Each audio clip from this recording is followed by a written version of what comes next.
Math textbook from the 1950s. This is called General Mathematics by Edgerton and Carpenter. Let's flip through and see what's going on in the 1950s. What are they teaching people in the classrooms, right? So first of all, actually this is 1948, but they give us the San Francisco Bay Bridge. Before this bridge was begun, engineers had to do an enormous amount of mathematical work.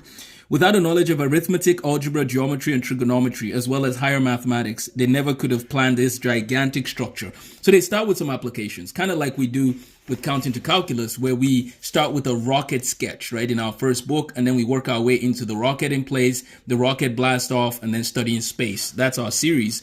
But this is a good introduction from the 1948 book. You can find our materials on Amazon, by the way. But let's stay with the 1948 text here. The copyright originally was actually from 1943.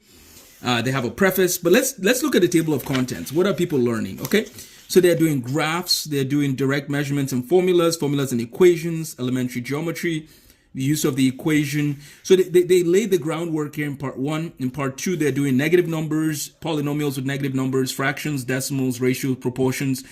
They have some trig, simple linear equations, powers, roots, and radicals.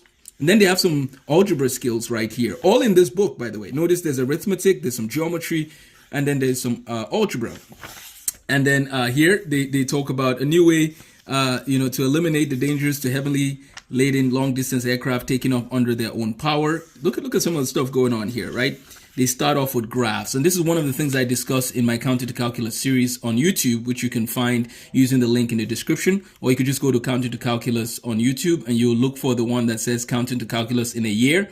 I actually show that the beginning of working with numbers is understanding how they're used in graphs like this. And so they have a little bit of graphs going on. Some of these structures, again, were built long before we had some of the sophisticated computers we have today.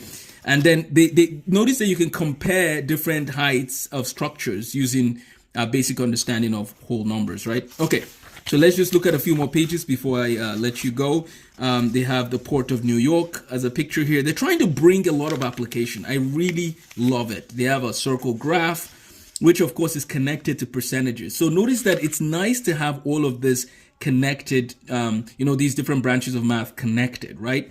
Okay, so they move more into some pictures. Notice statistics flows similar with basic statistics and whole numbers. We can use those together. Okay, well, I'll let you run. These are just some of the things that you see in the book. If you want to see more from this book, comment in the comment section and I can show us more later. But in the same book, they're teaching you all that you need, for